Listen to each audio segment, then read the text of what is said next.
Good afternoon. Good afternoon, everyone. Thank you very much for coming along this afternoon. I'm really sorry that you needed to come along this afternoon. It is amazing to see everyone coming together, but it's obviously for the worst of reasons. And so I'm going to I'll quickly introduce myself. I'll then talk through how we're going to run this. But fundamentally, this is your meeting, and we are, well, my role is to facilitate, but all of the agencies, the council, are here to listen to you, so we'll get into how we do that. Before I go any further, I would like to acknowledge that we're meeting on the lands of the Wurundjeri peoples. Pay respect, my respects to elders past, present, and emerging, and of course any Aboriginal or Torres Strait Islanders who are with us today. In terms of acknowledgements, from Council, we have Councillor Child, Councillor Burnett-Wigg. See, I sounded really loud to myself, so I went quiet. No. And so from Council, we have Councillor Child, Councillor Burnett-Wigg, Councillor Skelton, Councillor Heaney, and Councillor Higgins. In terms of other acknowledgements, we also have Tammy Rose, CEO of Yarra Ranges Council, Andrew Crisp from Emergency Management Victoria, Carmel Flynn from Bushfire Recovery Victoria, and that importantly takes me to Megan from Auslan, and Megan is very kindly going to be signing, but she is on her own today, and to do 2 hours solidly would be an even more extraordinary ask than she does normally. So what we're going to do is Megan will be signing for the beginning, and if anyone needs help with signing, if you can kind of catch her eye or so forth, then she will make sure that she is directly communicating with you, but won't be here at the front all of the time. Pretty much the final thing before I start telling you who's going to talk and then getting into really hearing from you, is that this is being recorded. You as the community are not being recorded, but it is for the presenters so that if there is information of value that can be shared online or so forth, that it can be. But just so you're aware that that is going on. There's a bit of an emergency out there. While we pause for, or not, for the alarm, my name is Toby Kent, and I will be trying to just assist the conversation today and keep it moving. In just a minute, you're going to hear from some of the agencies. I've already said this is your meeting. We want to hear from you what has gone well, that can be picked up and done better. Of course, there will be things that haven't gone so well, and we want to learn from that. And at the same time, I'll give you many questions from many of you, and we thought rather than going straight to questions, even though we want to hear from you, it might be valuable to hear from the agencies so that we have a relatively shared understanding of what's going on, what has gone on, and what is planned to go ahead. So there will be a little bit of talking at you, I'm afraid, just to get us going, and then we'll go to your questions. So, As I hand over, so we're going to hear from, first off, SES, and then VicPol, then Department of Transport, and then AusNet, and Energy Safe. So those are kind of the formal presentations, but in the room we also have Department of Environment, Land, Water and Planning, and the Forest Department, Parks Victoria, NBN. So many of the issues that may come up can be directly addressed by those organisations best equipped to talk to specific questions or issues. So having said I'll stop talking at you, I shall now do just that. So, you have it. Thank you. Good evening everyone, my name's Brendan Callboy. Can you hear me okay? Yeah. Great, Incident Controller with SES. Look, just further to the acknowledgements, I think there's a few acknowledgements I'd like to make. I think the first and foremost is the acknowledgement of the experience that you guys have gone through. Going through an emergency event, it's really tough going. I don't need to tell you that, but I think it needs to be acknowledged. It hurts, it comes with a lot of pain in recovery, and we need to acknowledge that up front. So just wanted to say that. I think we've been very fortunate that through this event that no one's lost their life as a direct result of this incident or this weather event. And I think largely we can attribute that to our first responders, our SES volunteers, our CFA volunteers, our police, our ambulance officers that were out there on the night. They've done a fantastic job, so a bit of acknowledgement to them.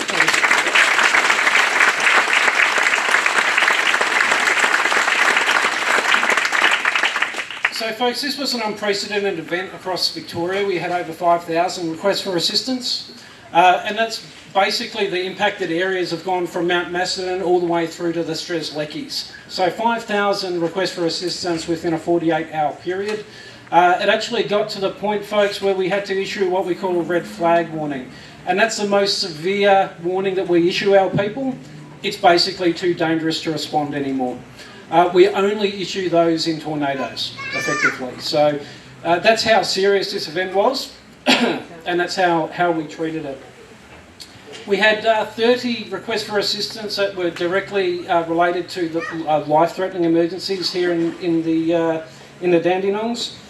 And you know, as the night progressed, it's always difficult to get through and access people when you've got trees down and power lines down, that type of thing. So.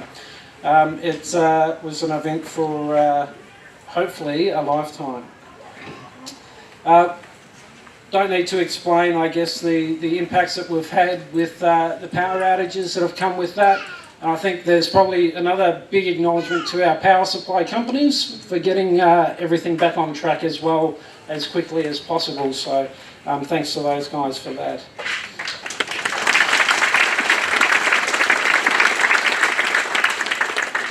And I'm sorry if I haven't mentioned your agency by name, because there's so many, but I do want to thank each and every one of those agencies for being a part of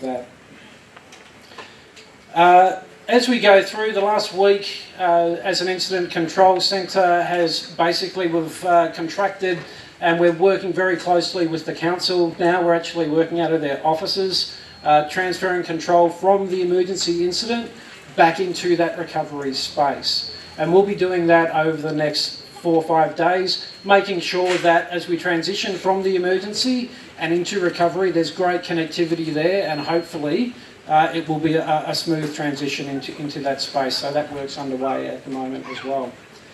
While I'm here, I did take the opportunity. I know there might be some anxiety in the room with some of the weather that might be coming over the next few days. I did...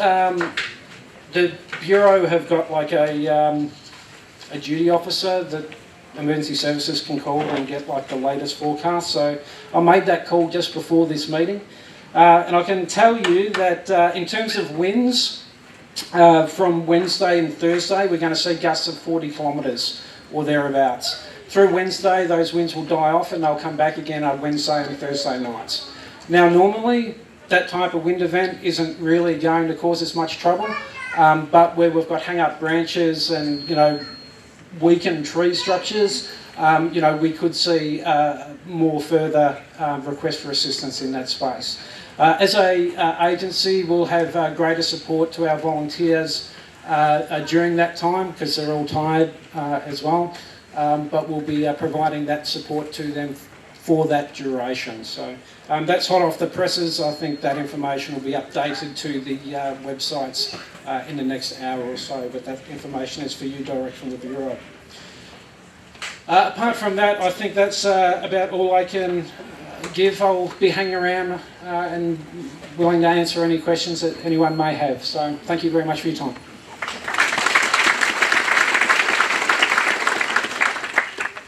I'm just going to borrow from a couple of things that Brendan said. So one, he said apologies for he didn't mention your agency by name.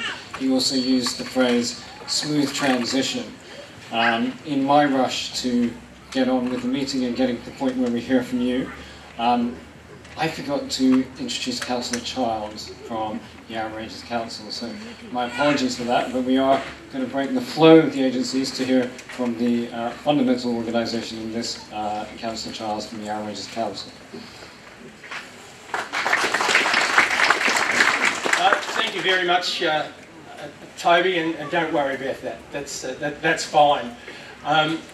Look, driving up here yesterday to the Olinda meeting, community meeting we had last night, I was just, it was a sense of emotion, and I felt dearly for the communities that are dealing with this situation at the moment.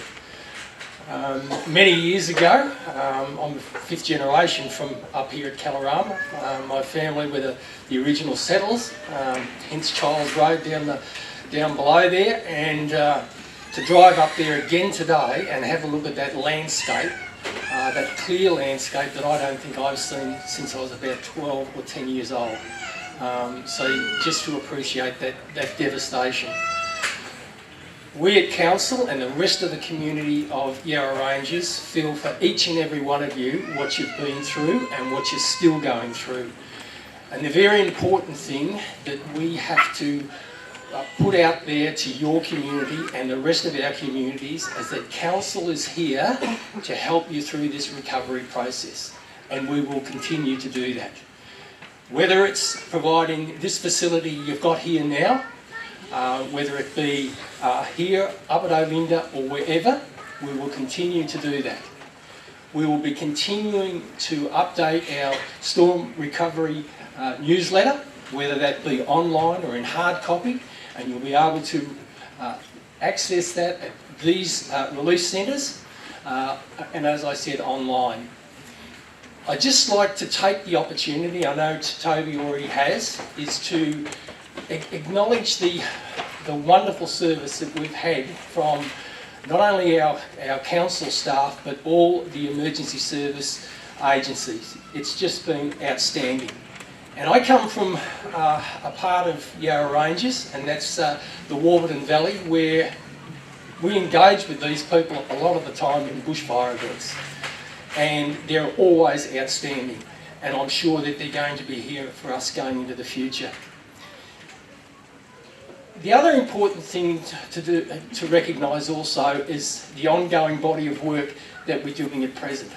As far as Council's concerned, that's clearing, vegetation, providing access to our council roads. We'll be continuing to do that. You'll hear from the Department of Transport in regards to the work that they're doing ongoing as well. It's great to hear AusNet and the amazing job that they're doing on the ground.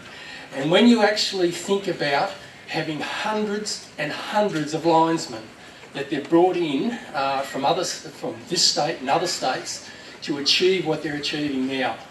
We appreciate that it's taken a considerable amount of time, but by gee, we're starting to achieve things. So it's very important that we keep this momentum in recovery, and that's what we rely on you to as well. We want to hear from you what's worked well, what hasn't worked well, what we can do in this centre and what we can do better. So we want to hear that from you. And just in closing, before I pass on to the other agencies, I think there's a local agency here in Kalorama that we've got to really lock in our appreciation. And I believe that's to the Kalorama CFA and that fire brigade.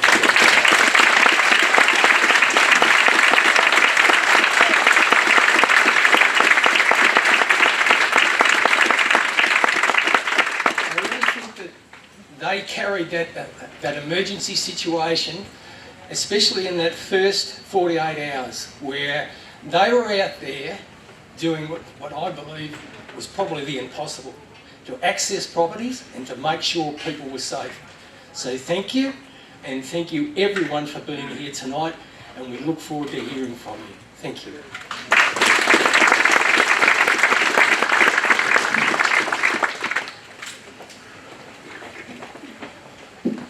Good afternoon everyone. My name's Tony Glenane. I'm the Divisional Commander for what we know as Division 2 in the Eastern Region. I'm also the Police Commander for this extreme weather event, and from how we provide our support to the control agency being SES. So from the onset, our role in this shocking event has been to provide support, whether that be at the Incident Control Centre when it was in Dandenong, and then later, and whilst it was over at Warriallic, ICC or Ferntree Gully. With me today I've got the Regional Emergency Management Inspector, Bob Rainmakers. We've got the local area commander, Jason Goddard, who looks after the Yarra Rangers. And I've got representatives from Belgrade Police Station and Olinda. Where does VicPol fit into this? Well, early days we were manning the traffic management points. From a community hub perspective, we provide that presence, as you would have seen many wandering around through. On an important front is the crime prevention aspect.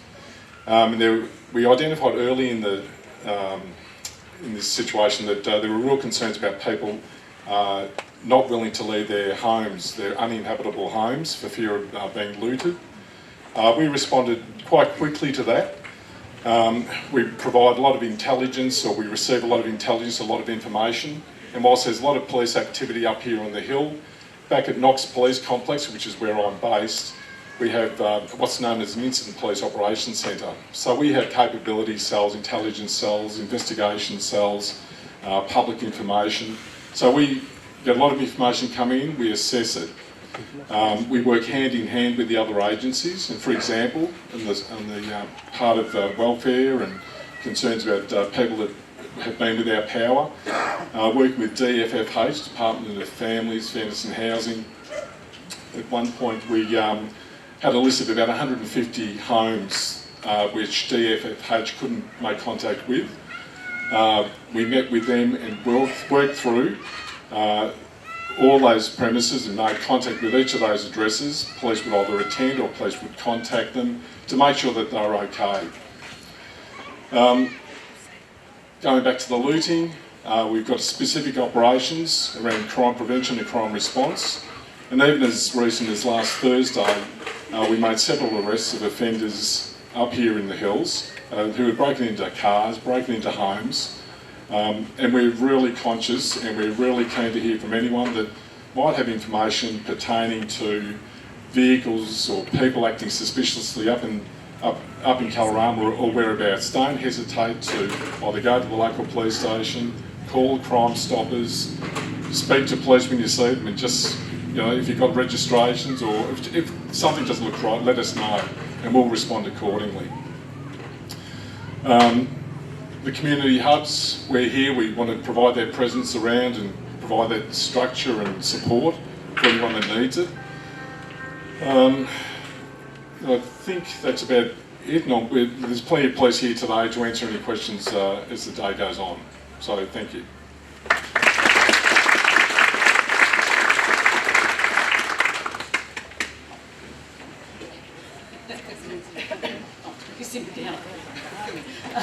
Hi everyone, my name's Fiona Green. I'm from the Department of Transport. You often refer to us as Vic Roads, but we've moved to Department of Transport. And our focus has obviously been on addressing a number of tree incidents on the roads, the arterial roads. And so that's been our main focus, is to really support all of the other agencies and SBOSnet to get through and get access to the infrastructure to make the necessary infrastructure changes there. And we've had to support them in making sure that the roads are clear. However, until the incident control team through Brendan actually hands those roads back, that's the point at which we'll really start to progress through clearing those arterial roads. Just to remind you, we do have 4 arterial roads with restrictions, and they are obviously Mount Dandenong Tourist Road from Swansea to Sassafras, Alinda Monbulk from Mount Dandenong Tourist Road down to Monbulk Road, Emerald Monbulk Road from David Hill Road to Baines Park, and Ridge Road obviously here in Kalorama. So those roads are the focus that we have. At the moment, we've been doing as much as we can until we have sort of control of those roads, for lack of a better word. And once we do have that control, we'll start moving through. And there's a lot of things that we need to do. Our focus is making things as safe as possible. So from a road user's point of view, we need to make sure that any of the hangers, any of the trees are stable, that we don't have any further incidents along those arterial roads. We have sustained some pavement damage, so we need to make sure that that's cleared up. And we also need to make sure that we replace any barriers that have been damaged through this as well. So the works that we're doing will continue on for quite some time. We will work towards making these arterial roads accessible as soon as possible, but you will find that our presence will be here for some time, and that we'll also have some localised traffic management at particular spots that need a bit of support, and such of those pavement areas that I mentioned earlier. And also there's obviously ongoing works from AusNet and from NBN, and we'll have to coordinate those activities to make sure that we're not getting in each other's way and trying to reduce the number of vehicles and the number of the amount of heavy machinery that might be coming up and down the mountain as well. We're just very mindful of that. So yeah, we're happy to talk to you about any concerns that you've got about those arterial roads, and really working towards getting them open as soon as possible. Thank you.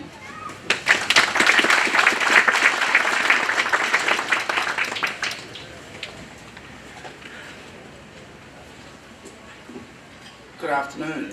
My name is Gary Hocking. I'm from AusNet Services. I'd just like to give you a bit of an update on what's been going on with the electricity network. The majority of the poles, wires, part of the network has been rebuilt, except for 2 sections. One section is around William Ricketts Sanctuary. I think everybody's seen all the traffic mess around there. We're trying to rebuild that one. That was one of the worst hit. And the Crescent, which is Sassafras or Upway, depends which end you live on. There's 30 people there who, by this time tomorrow, will be back on supply with generators. We're having trouble getting in there to rebuild the network.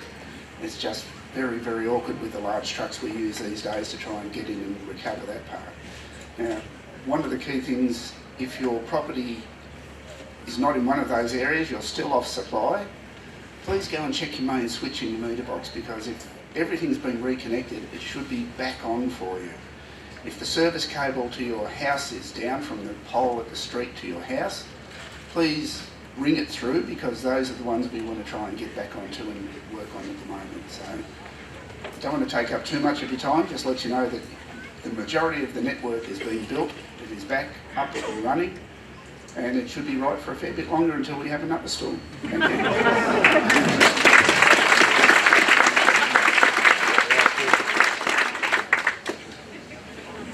Good afternoon everybody, my name is Sam Barrett, I'm from Energy Safe Victoria. For those of you that don't know, Energy Safe Victoria is the state government regulator.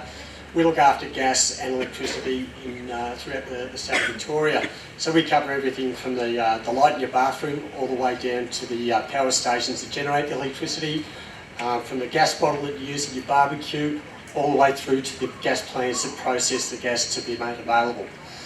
Our involvement here during this response to the emergency has been the oversight of the delivery of some 200 portable generators. Now, these generators were obviously for people without power. They were donated to us by Bunnings, so they did a terrific job there. We then had SES crews, CFA crews and the Australian Defence Force to assist us in delivering the generators to those people that ran through, and most importantly, they qualified to have a generator.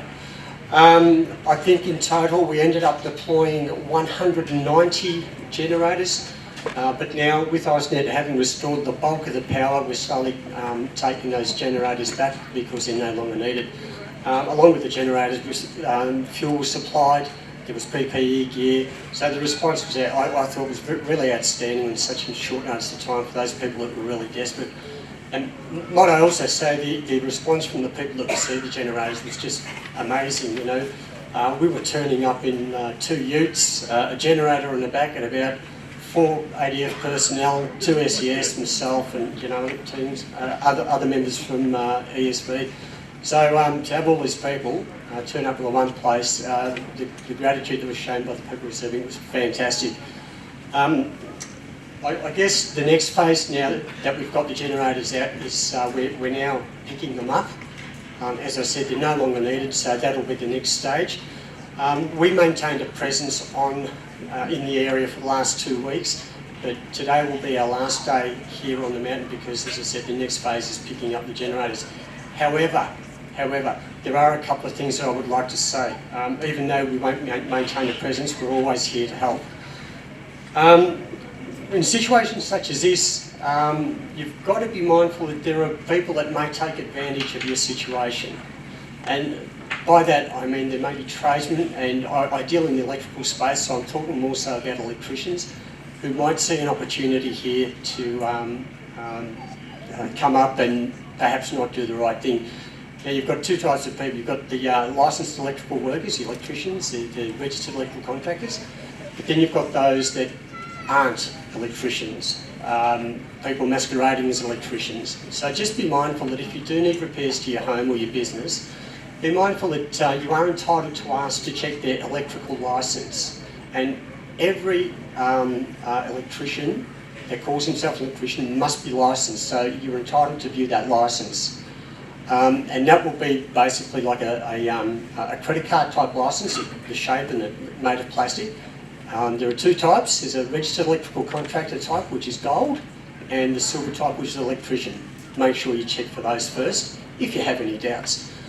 The other very, very important thing is that if you do have any electrical work done at your home, you must ensure that you are given a certificate of electrical safety. This is your guarantee that the work carried out on your premises was done by a licensed electrician, and that it was done to a standard, a regulation. Now that's very, very important because that's your guarantee, and also the insurance company may want to see it. So make sure you ask and you receive a certificate of electrical safety.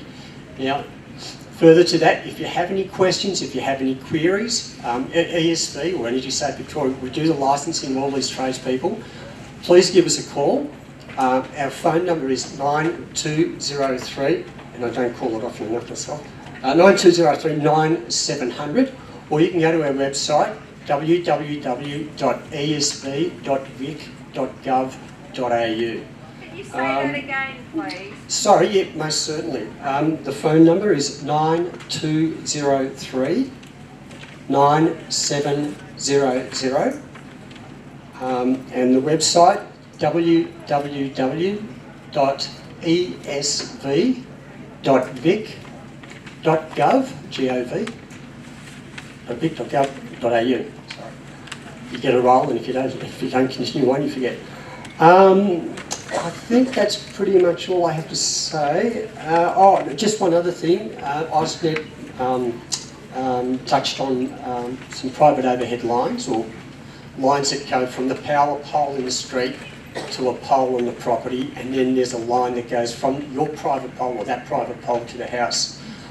We did an inspection, I think it was around about 143 of those, and it was miraculously only 2 or 3 were actually damaged to the point where they were pulled down by trees. We did find some that needed a little bit of maintenance, and that's a responsibility of the homeowner. But I guess we'll get to that as you find if your power's not on, and that may be the reason. engage a registered electrical contractor, and then they will call us for any assistance. I'll certainly be hanging around for any questions, so please feel free to come and approach me. I'm more than happy. Thank you very much.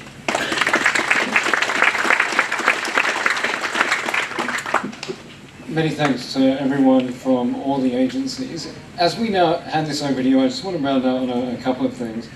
The reason for hearing what you just heard is to provide a briefing. It's not to somehow tell you it's all done and thus you're all good. So hearing about the great work that has been done was really important. You very graciously clapped and responded to that.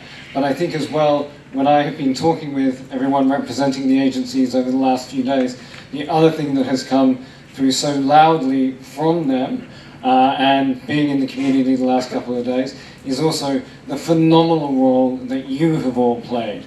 And that is ultimately going to be such an important determinant of your ongoing recovery, which sadly will take a while, but as Councillor Child said, and as you've what also the other agencies are saying, the job is not done, but this is where they're at now, and they will be continuing to go with you over the journey. And so on that, what I'd like to do is to invite your comments and questions. We're really conscious there may be people who don't want to address a whole room, so there is a box, pens and paper for anyone who wants to drop a suggestion in there. I might put it on the other side where there's people. So Over it'll there. be there until after the meeting also. Sorry, it'll be there after the meeting also if there's things that don't get addressed. And also, if you want to just signal, we have got people going around with, anyway, had charts, not flip charts, the other one. Thank you, clipboards.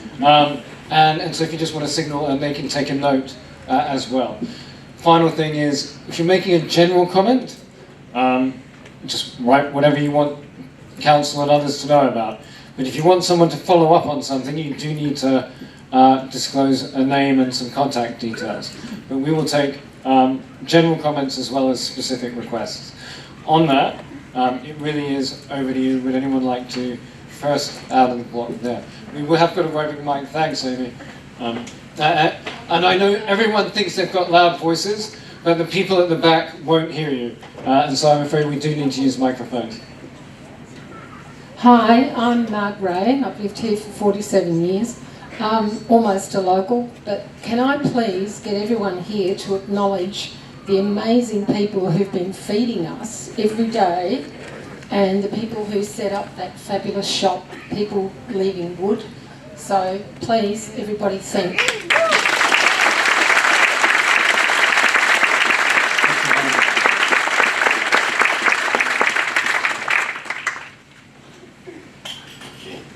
Hello. We just live off Hands Road. There was the forestry department did a fantastic job cleaning up the trees that were over the road.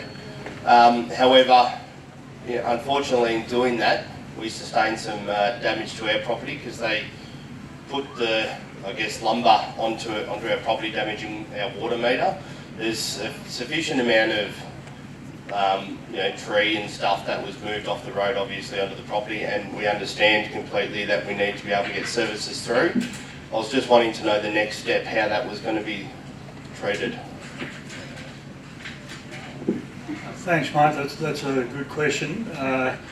If you could contact Vic Forests about that, so we and raise that with us. We don't actually have yet our contractors working for us in this effort. That's to come with, we've set up, I think we've had a big response to timber on properties that we might be able to mill.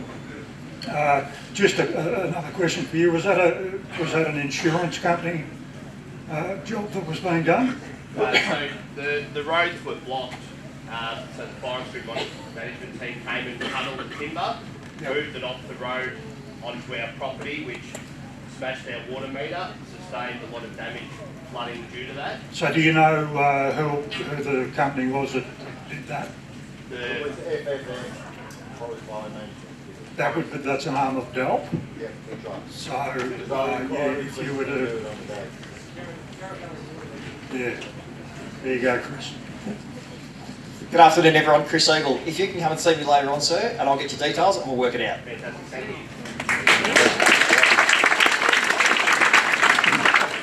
Amy, just behind you, there's a gentleman. Hi, my name's Gavin Batty. I live in Price Road. At what time and what case are we ever going to start considering putting the power underground? Or are we going to have to wait for another emergency?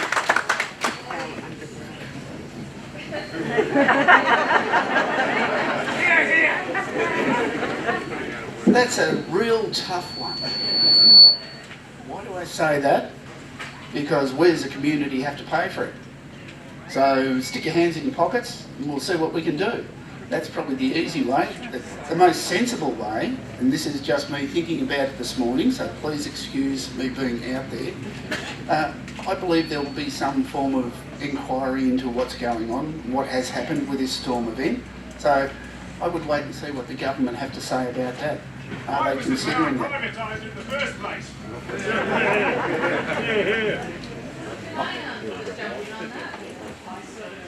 Where I live, the trees actually came down so hard, they're like 6 to 8 feet in the snow. So our infrastructure would be wiped out anyway. So maybe start thinking about satellite internet for people around here. So we actually have access to zero. 3 days a week back. And yeah, same with the So I think the point for those who couldn't hear is really that when you have an event of this magnitude, even some of the seemingly obvious solutions like burying the power lines, and I'm not saying what's right or wrong on that, but where the trees were going down 6 or 8 feet, it would have also taken out the power lines. So suggestions about thinking more broadly about how to put in place more agile solutions like satellite internet for those who are particularly exposed, etc. Thank you for the comment as well. There's a question back here, and then I'll come to you.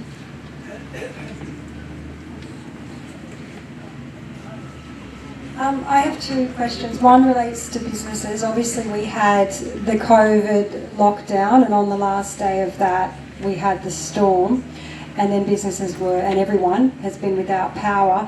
Now the power has been restored to a lot of places, the roads are closed.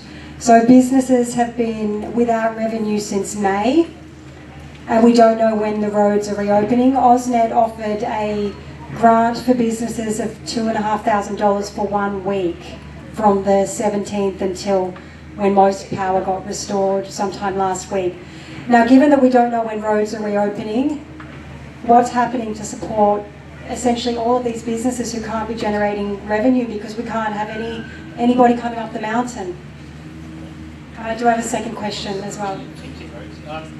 Just because we do want to hear from as many as possible, do you want to ask your second question, and we'll also... Yes, my second question relates to the debris. So everybody has debris on their properties, and I saw a notice from the council saying that people can drag it to the top of their properties to get picked up. We, for example, have 7 acres. We had 21 trees come down. I'm already injured as a result of the cleanup. There's no way I can be dragging tree debris 7 acres. So are we going to be able to burn off or have some sort of more sustainable solution?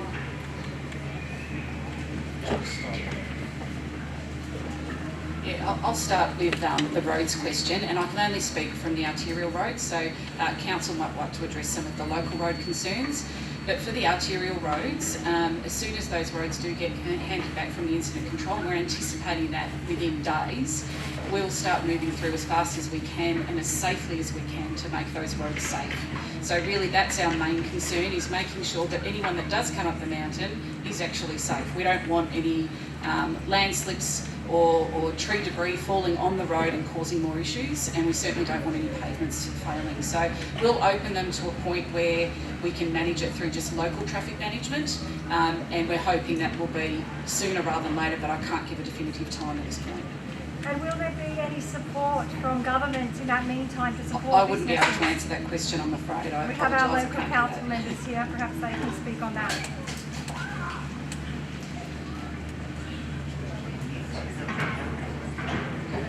Hi everyone, I'm Tammy, I'm with the Yarra Ranges Council. I'm going to try and answer a couple of questions. One on, I think, the business on the roads issue. I think we've heard that, and our economic development team are working with that. The reality is we're relying on the agencies to tell us when the roads are safe. So there isn't an easy answer to that. It's a challenge, and I think the grant funding is where we're trying to work with the government to understand obligations there and help that might be available. But the roads issue is really, we have to rely on our agencies as when they're able to be safe, but the challenge is understood. The question in relation to green waste and the amount of litter, I'm looking for the person who asked that so I can eyeball them. So, thank you, I didn't see you down here. I'm going to in a moment ask Bushfire Recovery Victoria to pop up here as well. So it's a joint conversation that's going on between the tiers of government, local and state, around community clean-up. So in a normal situation, we understand that if something happens on your property, you're pretty good at cleaning up what you need to. In this scale event, it is too great. And there is just too much debris around. So council will run some green waste chippers to actually try and pick up some of the manageable branches, but it's not the whole picture. So I may invite Carmel up here if I can, Carmel from Bushfire Recovery Vic, who's also partnering with local government to help support community recovery. So I might do a quick intro, and you're going to be hearing a bit from BRV over time. Thanks, Tammy, and good afternoon, everyone, and thanks for having us here. So my name's Carmel Flynn. I'm the acting CEO of Bushfire Recovery Victoria. It's not an intuitive name for recovery after a storm and flood, but BRV was formed and established to help communities and local governments recover from the 2019-20 fires.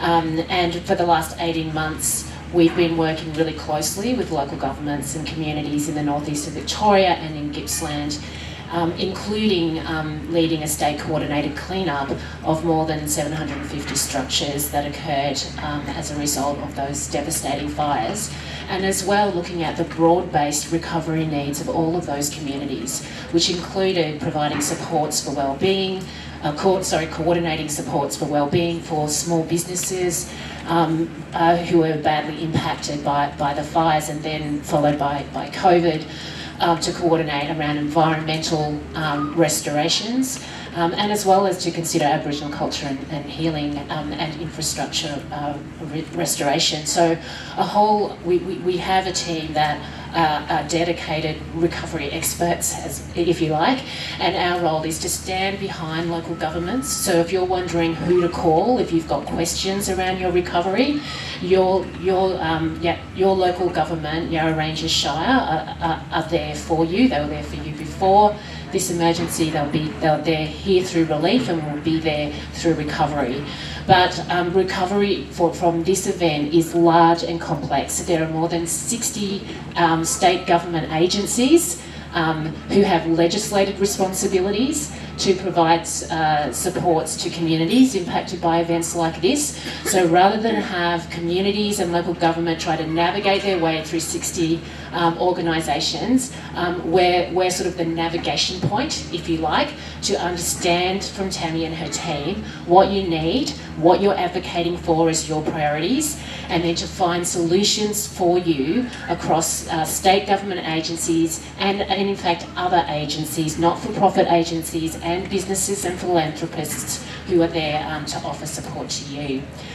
State government also announced BRV was to lead state coordinated cleanup following this event. So that occurred about 9 days ago, and since then we've been working around the clock to really understand and listen from local governments and their communities where the gaps are and what you need. We've heard really clearly that there's a need for additional support for cleanup of hazardous materials and large trees on private properties.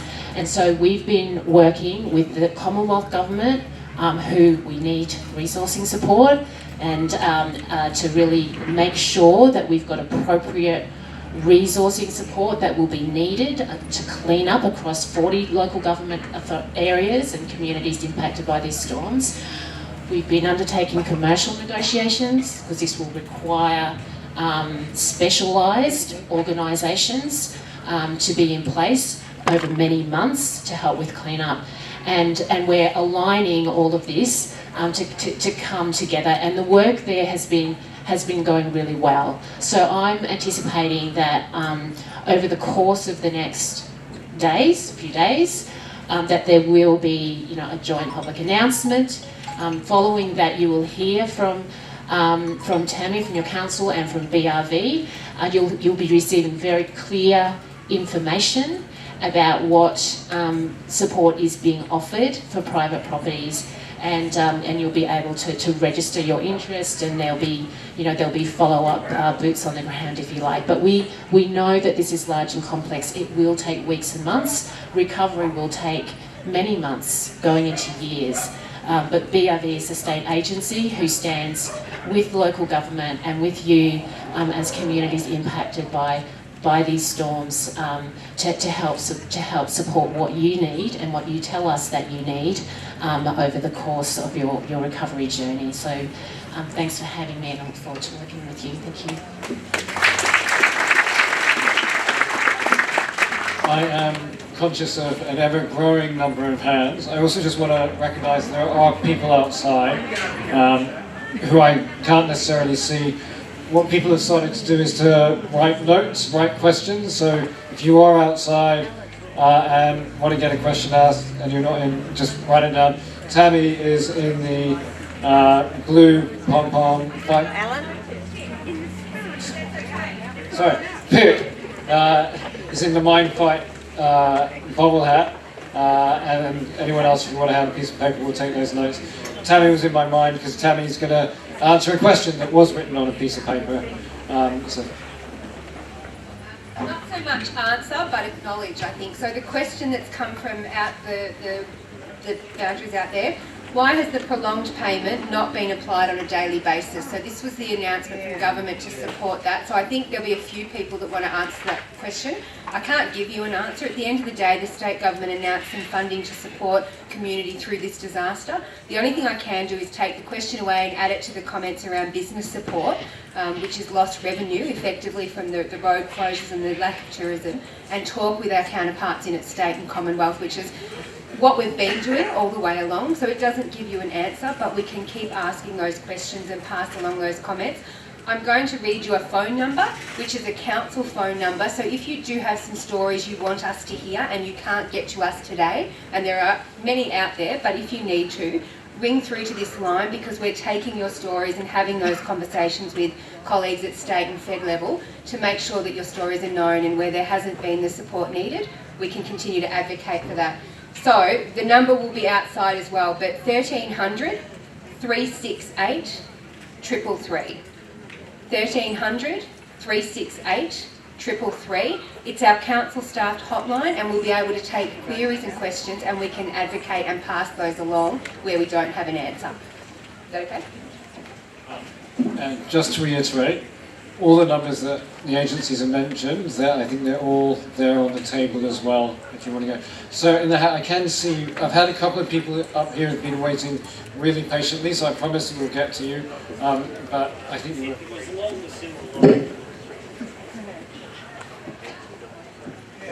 It's Jared Lindy. I'm at 84 Ridge Road, top here.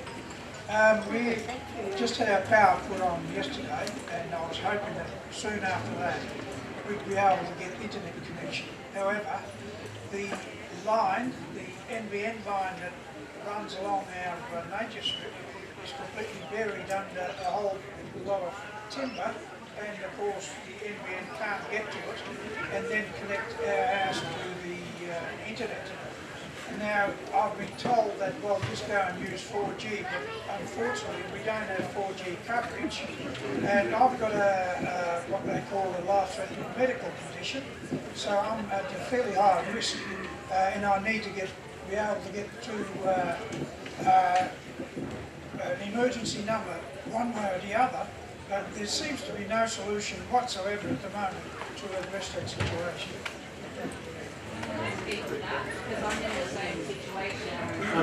I'm going to interrupt you because it's really important that we hear from you, but if we can't hear from you, we can't hear from you.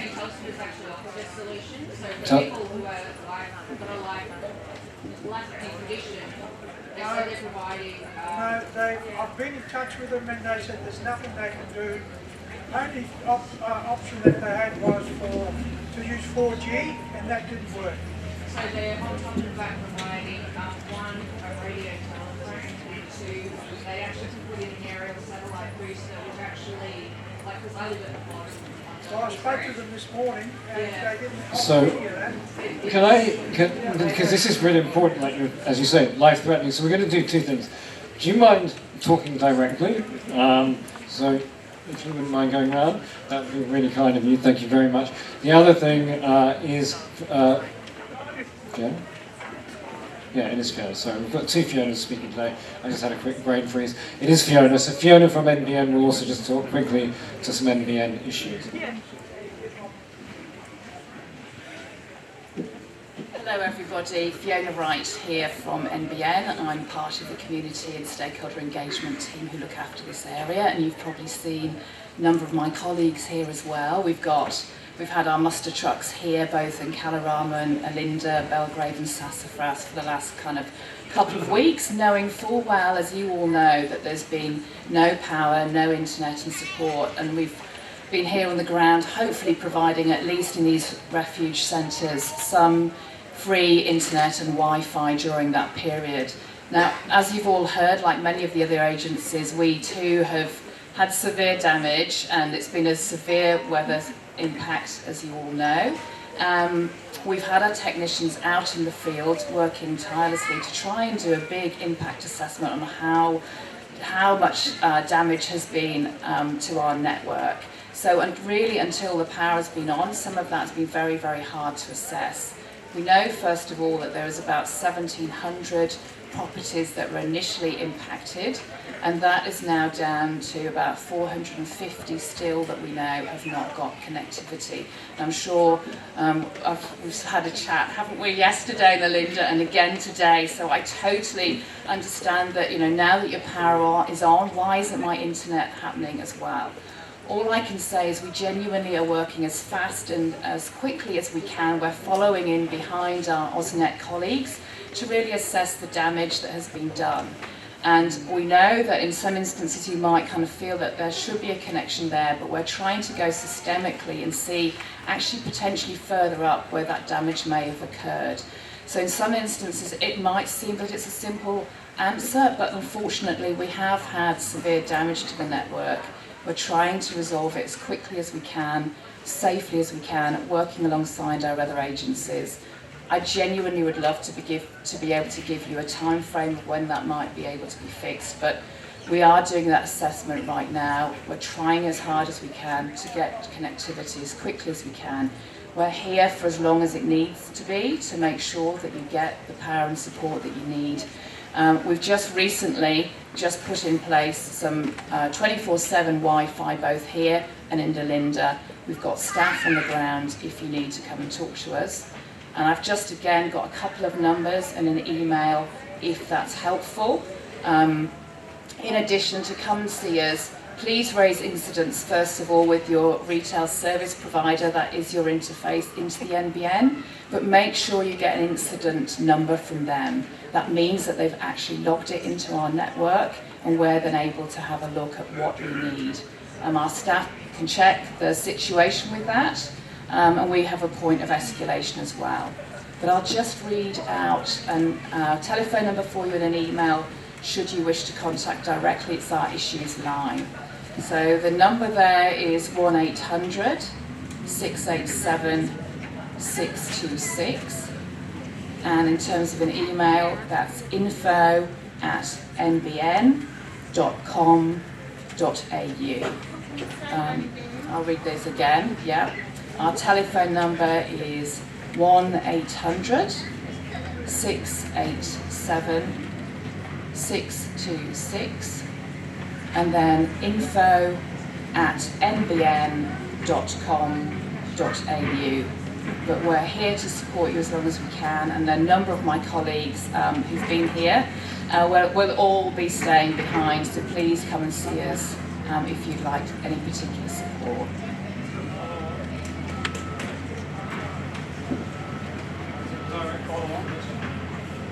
Yeah, yeah, it is. Just wait for the microphone. No. Yeah. With regard to the design of the whole issue, I think we got it designed in before. We have no communication that we have one of these things. which is what I was going to ask. Yes. Sorry, just off the back of that, when the storm hit, and in the days following, we had zero communications out at all. So, and this was also predating the storm. Every time there was a power outage, we would lose our phone lines. Is there anything that will be done to improve 4G signal going forward in an emergency situation? Because we were here unable to leave, unable to call out, with a battery-powered radio telling us what was going on. Yeah, no, we're very aware. I mean, unbelievably tough times that you've all been facing, and we know very much that in those early days you had literally stranded with no form of communication at a time of great need. So unbelievable resilience that you guys have encountered, and we've worked here and heard many of your stories, and it's one of unbelievable courage and resilience as a community. So we're very aware of the impact of you guys. All I would say, and I wish there was a really fantastic answer here, look, there are many, many lessons to learn. We have a resilience plan in place. We're working as hard as we possibly can to recover as much as we can. We do know that pre-NBN, storms and impact, you know, it's, as you will well know living here, that has been a regular occurrence. Like all the agencies here, there's much to be learned, and it has been a really severe weather impact. But of course, we don't want that to happen again. We've got resilience plans in place. We're working to that plan, that contingency plan, as best as we can. And of course, there'll be many lessons learned here in terms of, is there more that we can do to make sure that we have the most resilient network that we possibly can. So we definitely heard that loud and clear, and are here to support you as much as we can.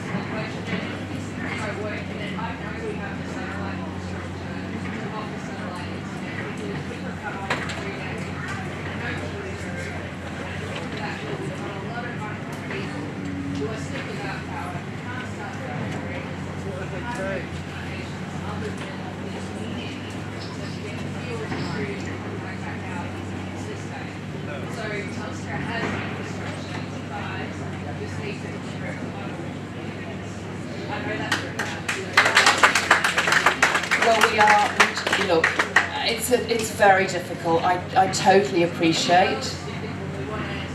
Yeah, I know. And please come and talk to us and the team afterwards for any particular queries or complaints. We're genuinely working as hard and as fast as we can. Yeah, thank you. G'day. Yeah, I've got a question regarding business predominantly. The lady brought it up. I operate a farm and we harvest perishables, and I'm in a similar situation to some restaurants and things. So we distribute what we harvest, you know, store in cool rooms, freezers. Anyway, the issue is we rely on power, and like the rest of us, we lost it. The business package was announced for $2,500 as support. So effectively we had to stop harvesting because we couldn't store it for the time it takes us to distribute it and things. We couldn't get out that first week or two, which was fine. Anyway, my issue is with the business package. We were told power wasn't coming back until the 10th of July. That was the last sort of text communication. So we effectively shut down, and that's like restaurants here, they would have shut down. And we did what we could. We were basically spending time cleaning up, which was fine. Anyway, the power came back on the other night at 8:30, I think 3 hours before the subsequent week of top-up funds. Now, were we supposed to go out and start picking at bloody midnight and start harvesting? So we've lost that whole week of production. So you feel, yeah, obviously there needs to be a pro rata system in place, but businesses dealing with perishables actually needed some notification of when they could start up again. So all I can ask as a group, you need to take this to the table. You need to look at a pro rata basis when people didn't have it, and also when people were told they were not going to have it, because why would you go and buy, you know, a few $1,000s worth of materials to store and start using when you, at the time we were told we couldn't do that. So I just hope that support is a little bit more flexible, because it really, you know, when those generators started on the street that night, and you realise you've not only lost that week of work, well, you lost the support too. So, you know, I know that sounds a bit mean, but anyway, we need a real package that's really helping the businesses here, because while those roads across closed, all the restaurants, cafes, little gift shops are dying. You know, and the staff, so casual staff, my staff are working half as much. But look, I personally employed them to keep cleaning up and doing other things, you know, so try and keep money coming in, assuming that package was coming in to help us. So you've got to take that to the table, guys. It's not, yeah, it's a bit of a concern. Well and truly heard. Can we just thank you for sharing the story? These are hard things to have to talk about and to share. I acknowledge the state provided some great financial contributions, but what we're hearing is there's been some gaps, and that's what you've outlined, and it's what our business colleagues are outlining, it's what a whole range of people are outlining. So we'll take that back to the table, and Carmel and I are just chatting here about how we elevate that to state government level to try and see where those gaps are and how we plug. But genuinely sorry you're all going through that, but I'm grateful for your story today. It helps us put some real human elements around the gratefulness for the contribution that was forthcoming, but it's not enough.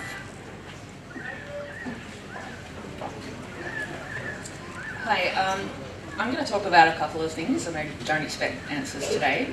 I'm here representing quite a few people. We live down on Doherty's Road, that kind of cul-de-sac at the bottom of Ridge and Falls. Where I was, we couldn't get out for 3 days. SES had evacuated, so we had to cut ourselves out, and we had hundreds of trees down.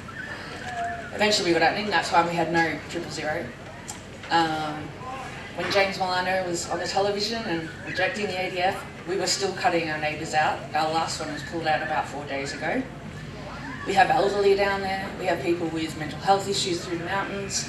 There was no mental health crisis response, so it was up to us to respond. There has been, I think it was the end of last week, I ended up having to call the Red Cross and the ADF to come and do door knocks, because I couldn't keep doing it anymore, because I'm terminally ill and disabled. If it wasn't for the community dropping off food and fuel and starting their generators, because many of them can't start the generators, like, you know, they had it there. And a lot of them weren't reaching out for help because of either pride or whatever. No one knew we were there. No one ever came down. I'm still without service. My road has power, but I'm on Centrelink and I can't afford the $1,500 to just whip up a new pole. They're taking their generators back because apparently we don't need them anymore. There's no more fuel subsidies for people like us. There have been a lot of gaps. The SES have come through and told us what trees we need to take down. I've got 3 because they're damaged. That's $7,000 a tree at least. I mean, have we got a representative from Parks Victoria here? Because on our street, nearly all the trees blew up from Park Victoria, so we're going to be seeking compensation for that. And there absolutely needs to be a better registry. You say you have 143 houses you couldn't connect with. Well, I can add another 50 that you missed completely. There was no medical care. People were going without medication. Their oxygen was running down.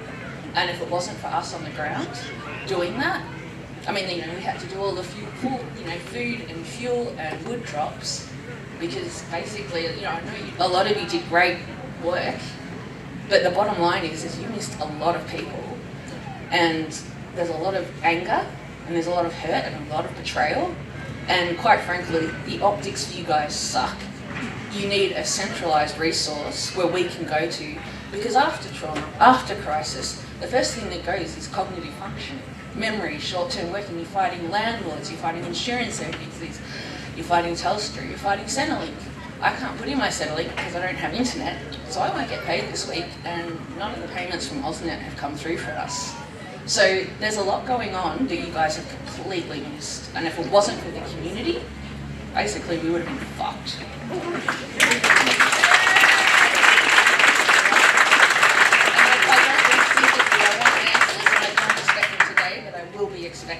Yeah, And it is such an important set of issues that you've raised. You have got someone from council there to take notes so we can capture all of those points and right beside you. Thank you for sharing that. I'm very sorry you had to. Was that? No. A lot of hands going up. Just in front of me here. Where's the mic? Hi, my name's Nia, and thank you, Catherine. You just raised a lot of really important issues that lots of people want to say, so thank you. But we do have to give everyone a moment, okay? My question is about communication. And I've also just watched one of my neighbours who has completely lost his entire house walk up and leave because he just can't be in this meeting at the moment. Right? This is so devastating for everybody around us. We all live and love this mountain so much.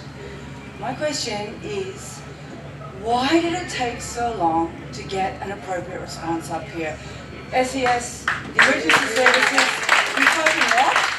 The rest of it, where was it? It was just too late.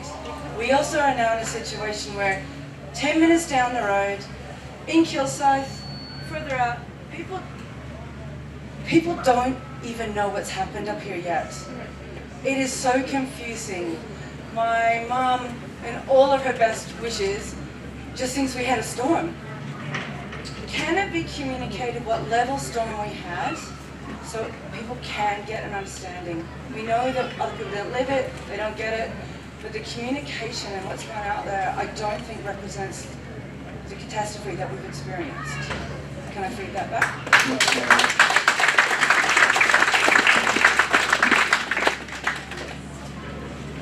Thank you very much for that. Can we, while the microphone is there, there's a couple just in front.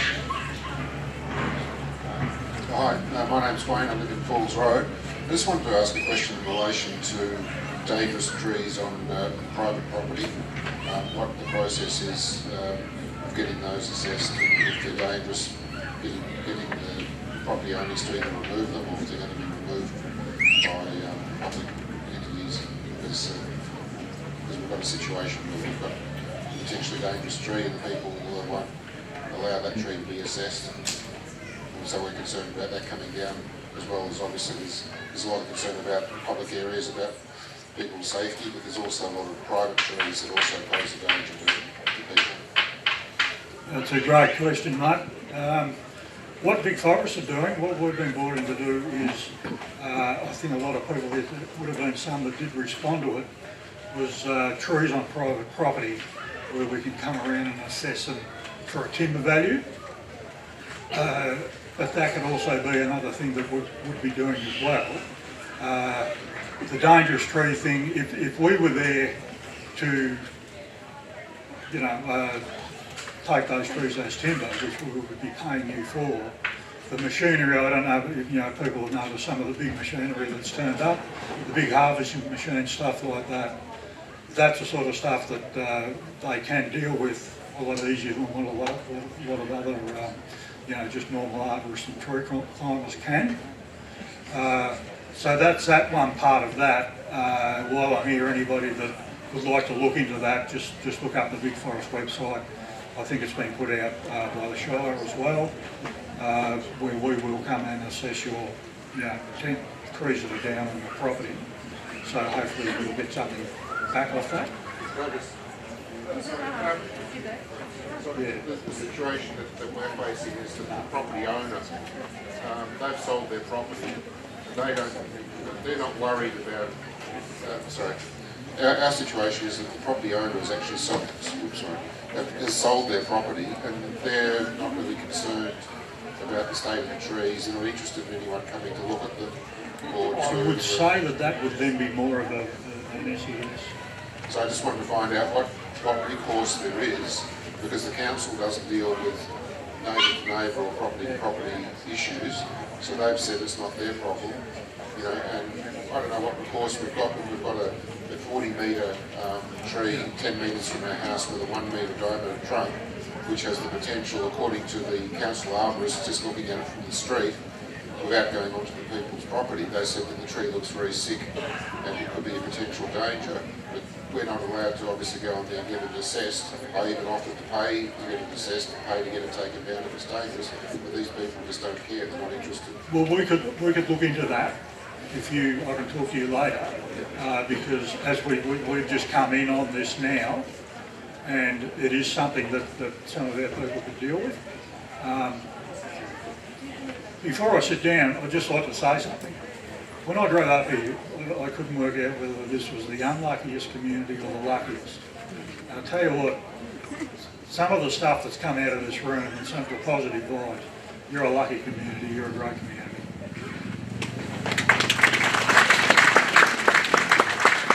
Hello, I'm Andrew Smith. Sorry, Andrew, can you just hold for a sec? My name's Mark from Alice. I'm Director of Environment and Infrastructure at the Council. Just in response to that last question, if we can get anybody's details that has concerns around trees on neighbouring properties, we do have a process in place where if there is a dispute between landowners around a tree that is dangerous, under normal circumstances, we would have our staff come and check that out. At the moment, our staff are very tied up with the public areas of assessing for unsafe trees and then responding to that.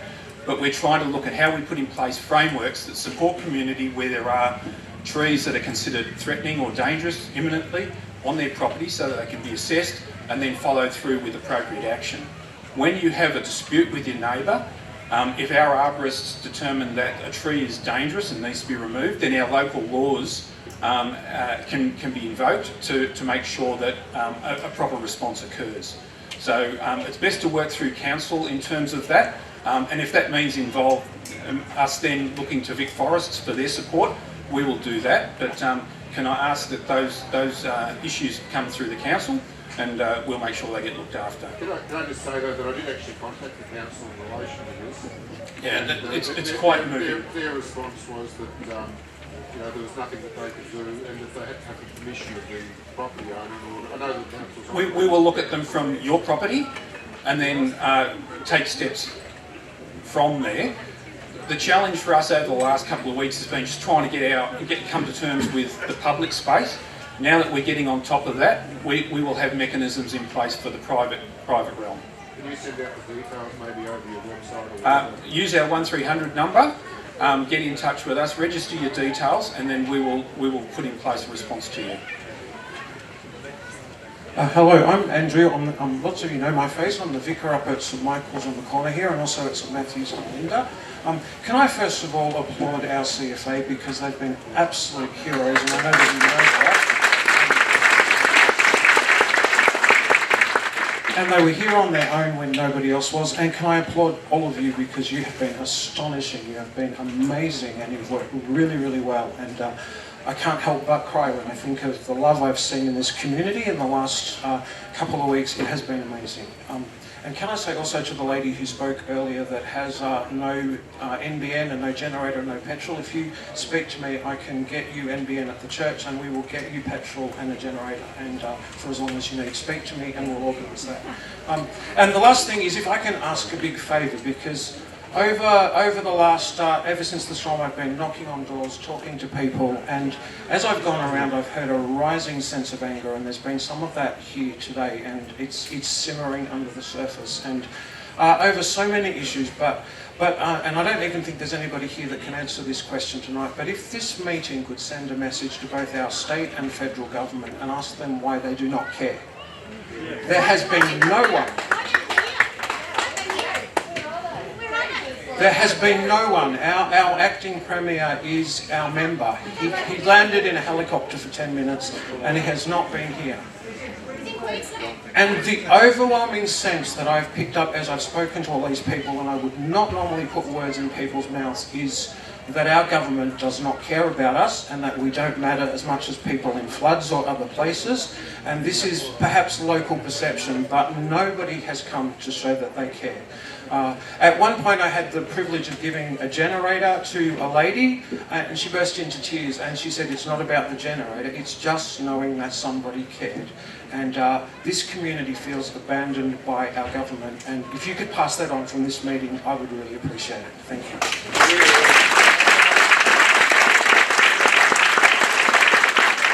I think there's a very clearly made, and obviously with a lot of support, and as Tammy said earlier, clearly the role of council and the others here is to pass on messages like that, and for every message that they hear, obviously it helps to humanise and get those messages across, so thank you, Andrew. Can I just say, There really has been... Please don't hear that we don't appreciate what all of you people are doing for us, but it's the absence of people who should be here that we are. Yeah, no, thank you very, very much. And it's the absence of people in the first week, because it took a week for the council to figure out that something was going on. If we hadn't had the CFA the first week, I don't know what would have happened.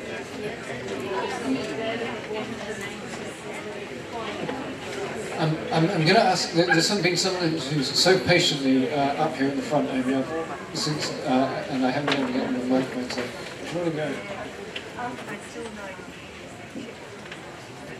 In the front of my property there's a tree, a whole tree, hanging in a council tree, which has been looked at 4 times, and I've been told each time it will be removed tomorrow morning. Nothing's happened. There's also a huge broken branch from a council tree hanging at the front of my property too, higher up, and nothing. No matter how much you report it, nothing happens. Obviously, I can't make any promises, but what I will say is, can I ask one of the council people who's going around with the clipboards just to take your details, and hopefully number 5 will work. Now, someone else was trying to say something. I wouldn't. Yep. Hi, my name's Libby. I live in Dandenong. I've been just a local person coming to this pub nearly every night since I found out about it. And I just need people to try and stay a little bit more positive, because there are so many people that while I've been doing that barbecue nearly every night, and I'm the honey joy lady, people will know me, but people have been talking to me while I've been making sausages, and people love their community, and people love each other who are here tonight, and people need to try and stay a little bit more positive. And something I just wanted to add, that somebody from the council could contact me. Myself and Andrew are Tasmanians at heart, and down in this little community of Geeveston in southern Tasmania, they hold a once a month dinner, a get-together for those people who live alone or who are a little lonely or who just want to get out and have a meal with other people. And I think that's the thing that I've heard most, being the barbecue girl. I think it would be great if the council could put something on in Alinda or here in Kalorama once a month, so people can get together and not be lonely and have a meal together. Okay, thank you. Thank you. Yeah, thanks. G'day, my name's Tristan. A lot of you know me as the petrol guy. I've been handing out petrol up here at the hub for a few days last week. The safety guy in here, we over the moon that we ran out of fuel and ran out of donations, but I've met most of you at some time giving you petrol, some of you more times than once. But I did pop to the Alinda meeting last night and raise this same question, and I was going to let someone else raise the question tonight, but it hasn't been raised. But I know it's of great concern to a lot of people, and we're probably happy that we've seen in the headlines that it's all being dealt with, etc., etc. But what I want to ask and bring up is regarding the wood. At the moment is wood, a tree is wood, it's not timber until it's milled. Our friend from Vic Forest will know all about that. But at the moment they're trees. They were trees, they are trees, and they are a part of the mountain. There are some people that think there are too many trees on the mountain. You possibly need to reconsider where you live, but I'm all for safety and I appreciate that, but I'm also Tasmanian, so so we've got to look after the trees, and these trees are a beautiful part of where we live, and we are sad to see them gone, and our skylines have changed, but we really want to be sure that these trees are going to be used and not just monetised, because goodness knows we're not seeing enough of that, Owen. So I completely, I felt insignificant after hearing Owen talk about his business, but I also caught my breath and thought, no, it's not going to not get said again. And that is with regard to the future of the trees and what we can do with those as a community. So I really think there needs to be a committee of stakeholders and things to come up with some things. A, the Mount Daniel Primary School. B, there are things along walks and parks and all sorts of different things that we can use timber for instead of just monetising it. Sorry, Vic Forest, I know that it's tough to get resources these days, but it's just really important to the community. Thank you. I'm sorry, where's Matt? Tristan. Yes, Tristan? Tristan, thanks Tristan. Look, absolutely. So BRV is, together with the council, absolutely committed to what we call community-led recovery, and we would love to be engaged with one or more or a community group to provide advice as to what are the best options when we get to that point of what you might call reuse or disposal or whatever is the appropriate word for what is there to be removed. We know that there are a lot of considerations, including cultural considerations, as well as local priorities, so really keen to be involved. Please come and share with me your details up to the meeting. Yes, thank you. On? Yes. My name is Mary Wyking, and this is for the ears of the council and for the powers that be. I live in Mount Evelyn, and that was also really affected by this storm. I couldn't get up to this mountain if it wasn't for my friends who live in the hills. So it's thank you to my friends who've got me here tonight. This meeting is wonderful that it's happening for you in Kalorama and in Olinda and in Belgrave, but there isn't one for Mount Evelyn, there isn't one for Lilydale, and the whole of the region has been affected by this storm. We knew what terrible experience you had because of the social media. Somebody put a video on Facebook and we saw it the very next day. It's absolutely amazing that we could see it. I mean, we wake up in the morning, there's no communication, we've got no phones, we don't hear from Telstra, we've never heard from Telstra, and yet we can use, when we have our own generator, which we had, we were able to actually view what was happening up here. I sent an email to the ABC that Thursday and said, you need to get up there and actually cover the story because there's a major issue happening all around the hills and the valley. So really, there needs to be some sort of plan, because this is not going to be the last time that this happens. We need to be prepared and we need to be ready for whenever that does happen. I also suggest that those people who still have a great clearing job to do, that there be a list of people who need the help, and those willing volunteers, and bless their hearts, could actually go to, down and work with those people, because there are people really hurting and really needing help. So please, the powers that be, please listen to what these people are saying. Please know that when you wake up in the morning and you've got no communication whatsoever, that you feel absolutely helpless and you don't know what to do. Thank you very much. I think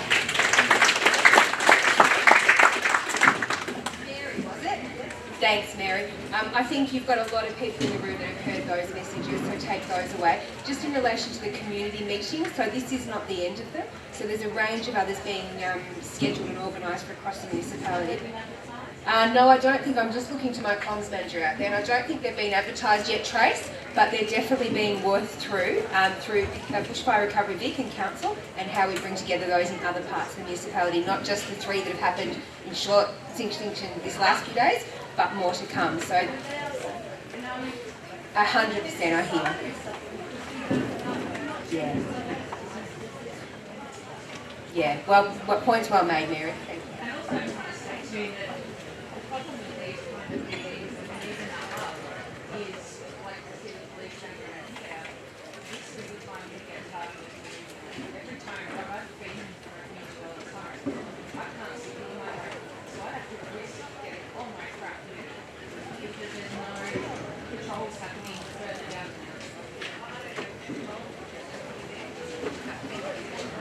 Thanks for that. So we do have patrol units out now. We have them through the... Okay, so we can take note of that if you come and see me later. But we do have patrols from early morning through the night, on morning, afternoon, PM shifts. Yeah, okay. Just come and see me later. Thank you. I'm going to go where the mic is and we'll get to you. Yep. My question is for council, just regarding those of us who have lost our homes or suffered extensive damage. We are currently being told that we'll be out of our home for 18 months, maybe more. And a lot of that they're saying is due to council permits and approvals taking possibly up to 6 months. I'm just wondering if, given the number of people that are in this situation, is there any plans from council to fast track that for us? Yeah, that's a great question, thank you. There's so many homes that have been damaged on some scales, some lesser damage, others that are inhabitable and destroyed. There's probably two parts to answer that question. Council has been working closely with the state government, the planning authority in its state, because there are a range of initiatives we're asking the state to do to fast track some of the bushfire overlay, the erosion overlay, some of those really big pieces of work which take time and add to that process that you're just talking about. So Carmel's here as well, and we've been working with Bushfire Recovery Vic and the Minister of Planning's office directly to find out how we can circumvent some processes to get fast tracking. I hadn't heard 18 months to 2 years. I'm happy to hear that, but I can't respond, I don't know. But I am very conscious that there is a number of people affected and we have to do a solution that supports everyone. And so I hear you, and I think Carmel's here as well and hears that and can feed that directly back to the state planning authorities. It's a bigger solution that's required than an individual household per one. It just will take too long. And so, regulations like for flame zone stuff that mean, I don't know yet what our insurance is going to cover, but I know that of people in our street who have lost their homes completely already being told that they're underinsured because they come into the flame zone. Is there going to be any allowances made for those people? Yeah, look, I can't give you specific commitments at the moment. The thing I can say is partnering with Bushfire Recovery Vic is that they've been through where homes have been destroyed and how to navigate those processes, and we're going to work side by side with community and the state government on how to best do that. There are huge, I don't need to tell you the level of complications that sit over the planning and building regulations across our area, but I know that Bushfire Recovery Vic have been doing this work in other areas and have the tools and techniques to help us try and navigate that. But there are trickiness to that, and it's going to be on an individual basis that we're going to have to work through. Your point about the insurance is a broad... Sorry, can you hear me there? So two things. We're working with Bushfire Recovery Vic, who have done a whole range of planning in other communities that have been devastated by impacts. Bushfires, obviously, that I'm talking about. So that's the first thing, that's going to be a long process to navigate through, but we've got partners in that one. The second is the insurance issue. It hasn't come up yet tonight, but it did come up in Alinda, and it did come up in a couple of other conversations around whether there will be insurance available, whether companies will continue to insure properties in these areas, or whether the insurance costs will skyrocket as a result of the complications, plus the underinsured or those that aren't insured at all. So that's a big conversation with the state and again with our partners around how do we navigate this with our community that are impacted in that fashion as well. So I'm taking...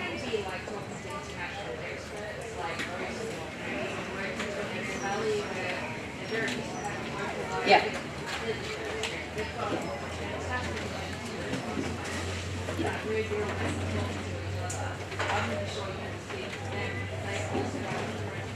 Absolutely, and the tornado and cyclone hit areas of communities beyond Victoria, beyond Australia. Yep, absolutely. Thank you. Good evening, everyone. I'm Councillor Tim Heenan, one of the councillors here today. I'm going to be very brief. I just wanted to repeat the remarks that I made yesterday at the Alinda meeting. It's great that we've got all the agencies here today, and I take my hat off to all of them.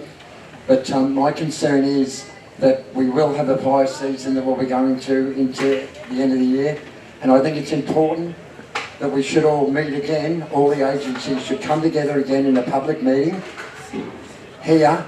And in a moment I'd like to see a show of hands if you agree with me before the end of the year, so we can ask the questions of ourselves again, including council.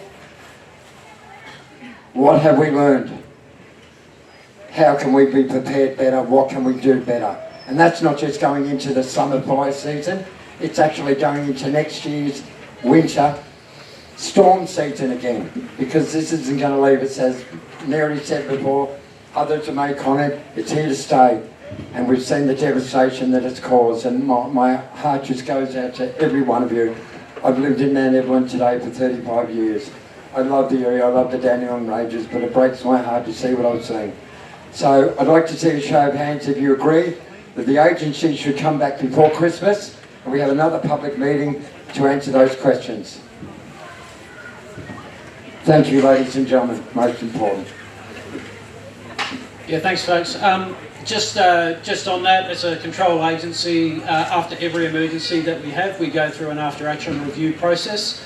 And part of that is engaging with the community and getting direct feedback from you guys as to what we can do better next time. As I've been sitting here and listening to everyone, I've kind of been reflecting a little bit about some of the things that our agency, the State Emergency Service, some of the events that we've been involved with in the last 2-3 years, so many I've forgotten them. We've sent people to Western Australia that have been hit by cyclones. Cyclones at communities that have never been impacted by cyclones before get wiped out. We're sending people up to Queensland, up the coast of New South Wales for floods. We're having flash floods in Victoria in places that have never happened before. And it's all about being resilient. What are we going to do about that? As not just agencies, what do we have to change to get better? But also as individuals, how do we have to prepare for next time? Because it will happen again. Whether it's a fire that knocks out the power, whether it's a flash flood that knocks something out, how do we as agencies respond to that? Sorry? You're okay?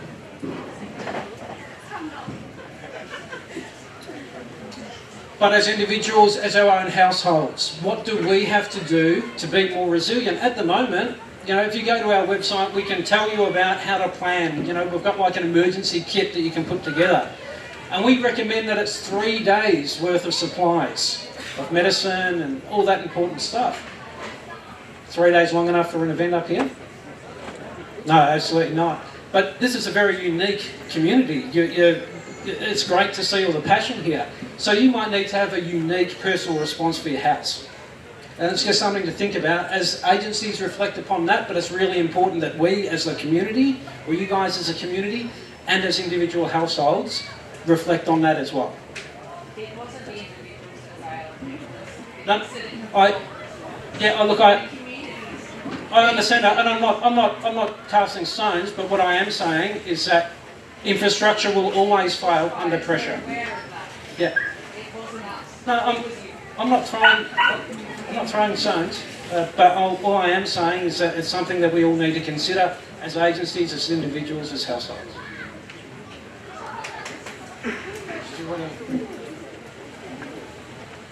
Hello, Peter. 2 questions.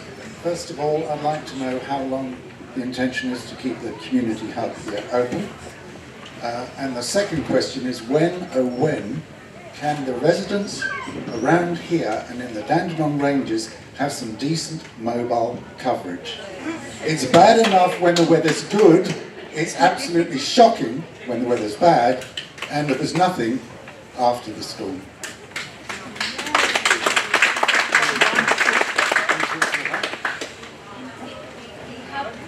Is a relatively easy one compared to the other about the communications, and I think we've probably heard those comments tonight.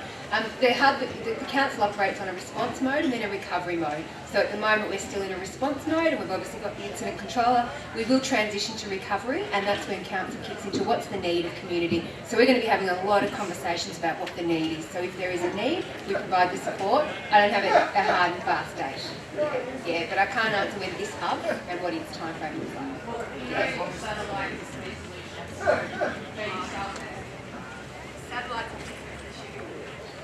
Right, now people are beginning to vote with their feet a little bit. What I might do, can I just ask for a show of hands for those who still definitely want to make a comment or raise a question, just so I can have a sense of if we can get through.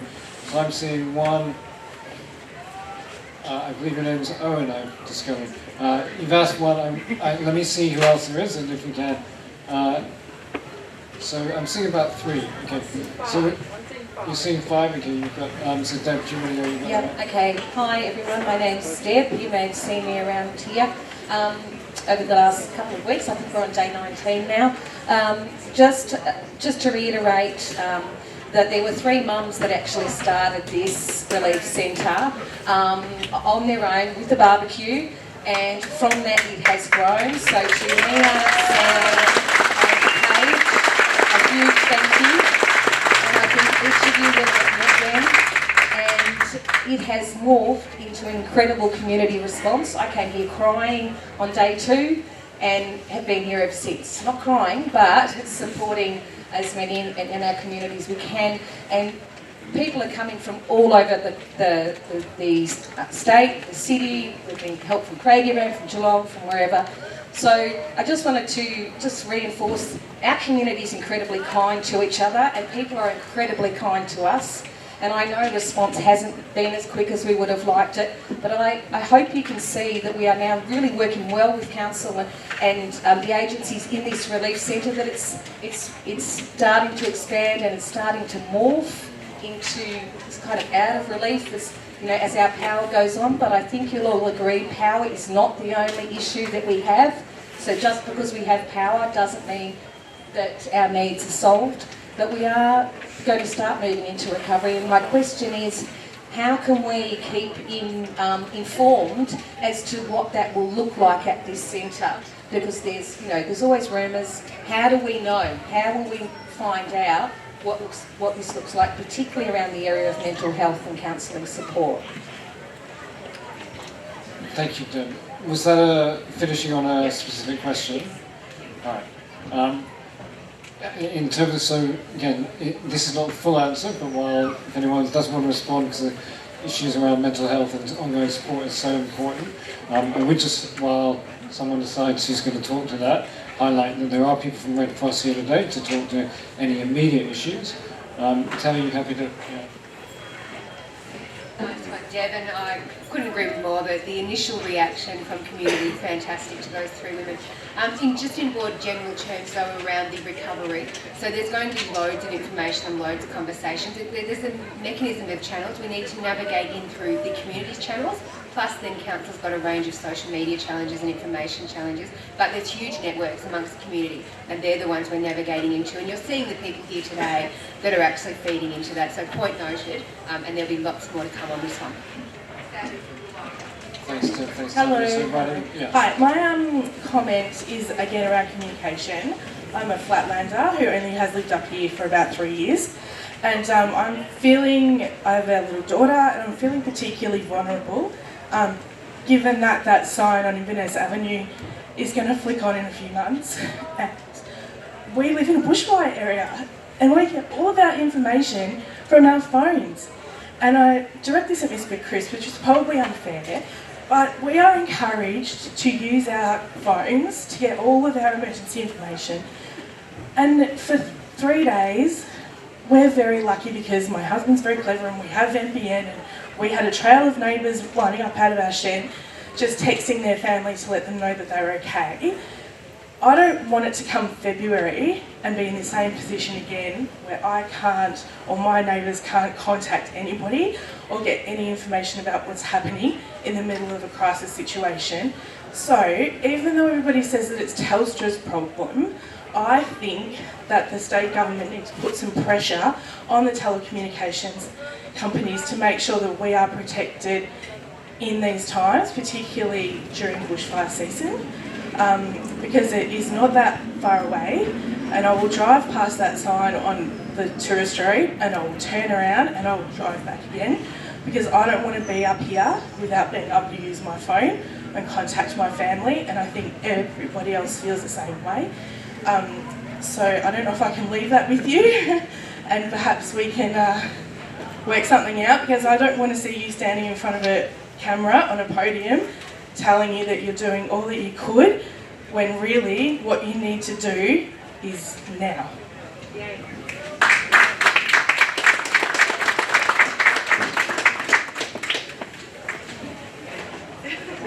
Sorry to drop you in it.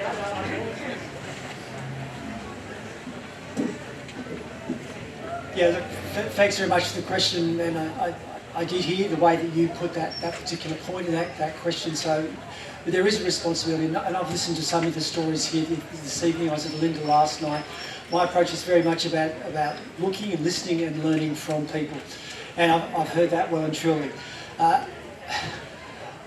As others have said, I actually want to acknowledge you as a community for everything that you've done.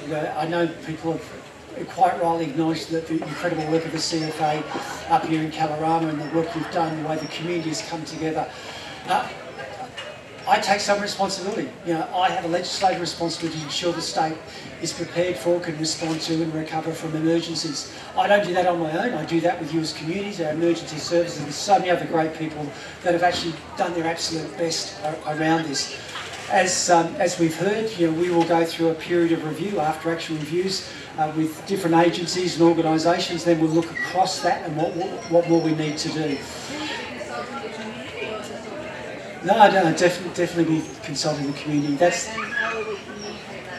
We will work through after action reviews. We're looking at a specific piece around public information and warnings at the moment.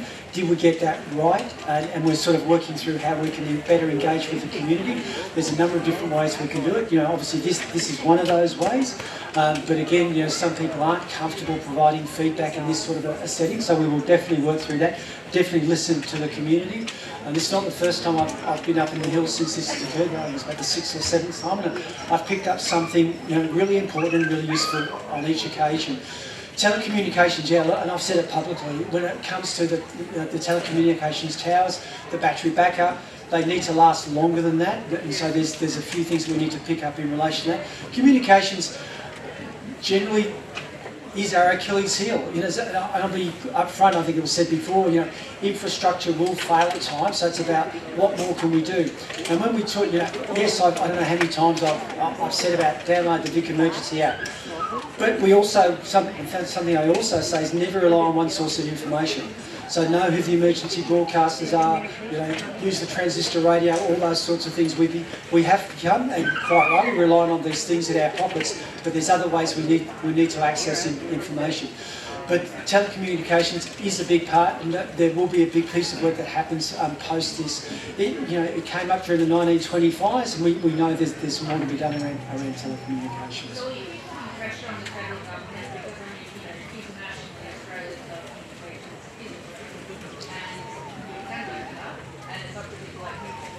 Yeah, we definitely do. We're looking at a whole range of things with the Commonwealth around communications. No.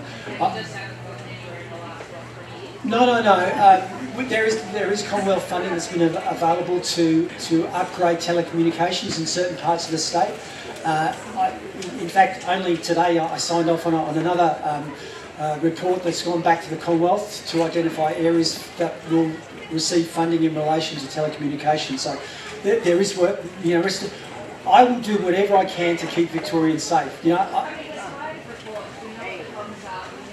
That leads to funding. That leads to funding for different communities. We've done that. We will continue to work with this community, listen to this community.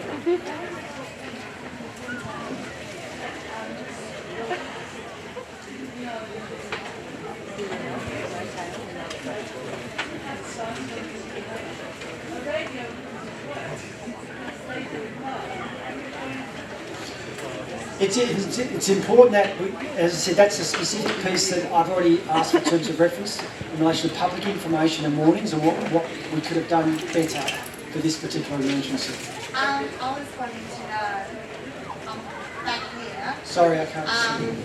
I was wanting to know when AusNet's going to be here so that we can put in our claim for the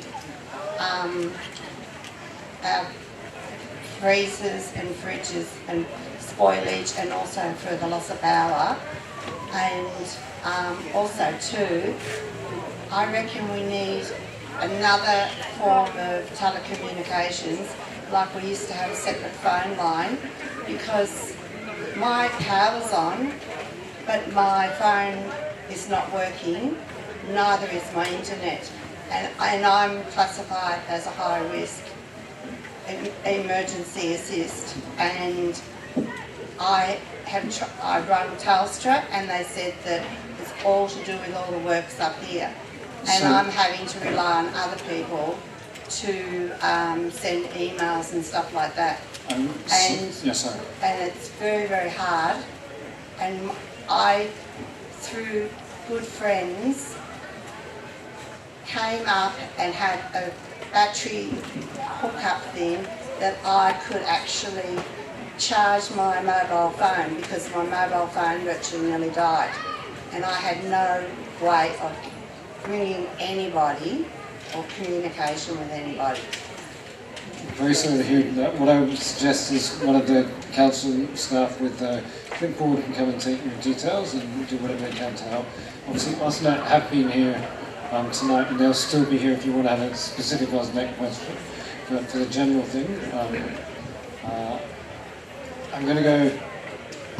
Fine. So, again, in the interest, we are losing people now, quite understandably. You've been incredibly patient and so forth, so we're just going to take it from the back to the front, and then we'll... Sorry, very quickly, just the issue with seeing all the trees that are down and not utilising such a wonderful resource, and it's great we've got big foresters putting their hand up and saying, hang on, we should start to use it. But as a community, I think we've seen how important this hub has been. We've needed a meeting spot. So I'd like to throw it out there, and maybe a percentage of the timber that's harvested, let's build a community hub with the timber that's fallen down. Let council let the planning go through so that it can be timber cladded, heat treated so it can't burn. Let's make a beautiful thing out of such a terrible thing that's happened. So I'm saying that now because it's got to happen before all the trees are taken away. So, rather than being paid for them, maybe just a small percentage can be harvested and put aside for the community hub that is obviously a need. So,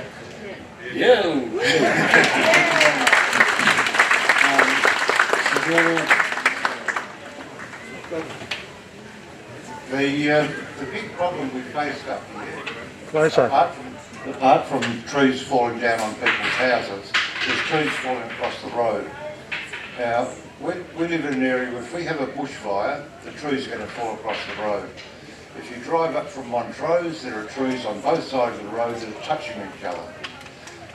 We've got a whole lot of authorities here that have done nothing about this since 1961, in the big bushfires we had last time. The Royal Commission then said the trees should be cleared on both sides of the road so we have safe access out. We're only one bushfire now away from another disaster, and if trees fall across the road, everybody in this room is going to get burnt. So my question is to all the agencies that are responsible, whether it be Parks Victoria, whether it be the council, whether it be Vic Roads, when are we going to make the Dandenongs both bushfire and storm safe? I think it's a fundamental and important question. With respect, I might take it as a comment because it is obviously such a big thing, and they are here. I think people know that work needs to be done. But only just briefly in relation to that, it's not just trees down over the road. You cannot be up here when there's a fire. It's smoke, cars. We saw it in 2009.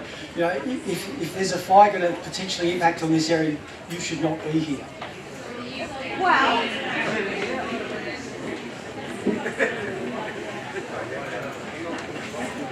we don't know what it's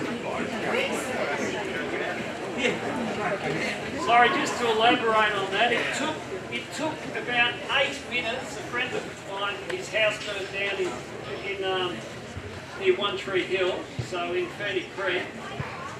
The fire started down the bottom and was there in 8 minutes. So don't tell me you can clear the mountain in 8 minutes. So just, I think you need to rethink that statement. Sorry.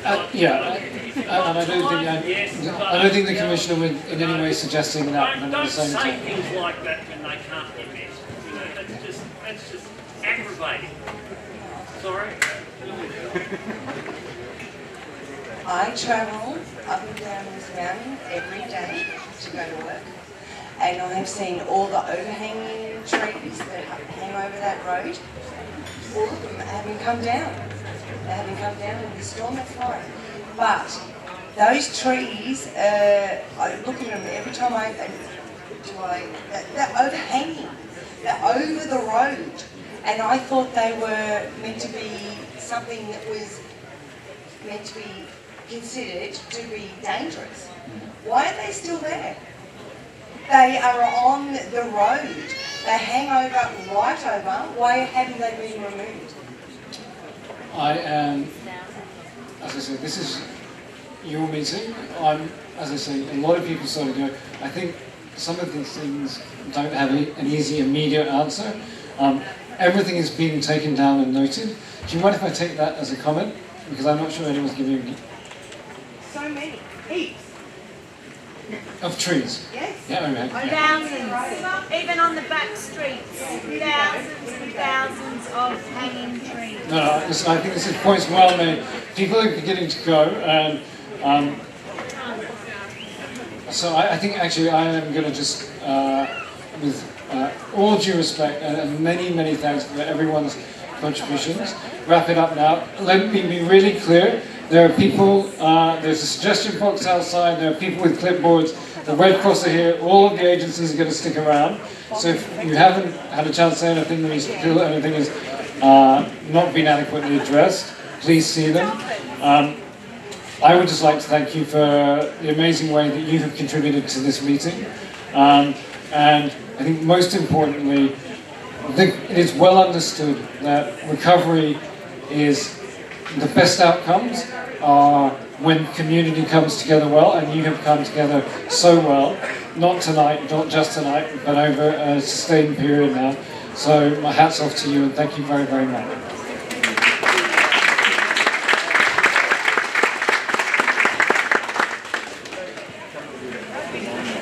Thank you.